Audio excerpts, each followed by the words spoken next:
থেকে বেনেপুকুর পাড়া নিবেদিতা পল্লী সার্বজনীন দুর্গোৎসব তাদের দুর্গোৎসব করে চলেছেন।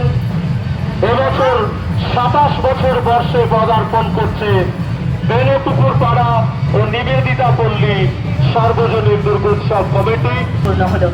ভারতবর্ষের বিভিন্ন জায়গায় নারীরা যে লাঞ্ছিত নির্যাতিত তারই প্রতিবাদে নারী শক্তি একত্রিত হয়ে অশুভ শক্তির বিনাশ করা তার একটি ছোট্ট প্রয়াস তারা এখন পরিবেশনায় রেখেছে। সিউড়ির সকল বাসীকে তারা জানায় শুভ শারদীয়ার আন্তরিক ভালোবাসা। বেনেপুকুর নিবেদিতা পল্লী সার্বজনীন দুর্গোৎসব।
আজকের এই বিশেষ পূজা কার্নিভাল 2025 স্মারক তুলে দিলেন শ্রীমতী ইন্দ্রাণী রায় মহোদয়া, বিশিষ্ট সমাজসেবী, সাংস্কৃতিক ব্যক্তিত্ব, সাহিত্যিক তথা মাননীয় জেলা শাসক তিনি।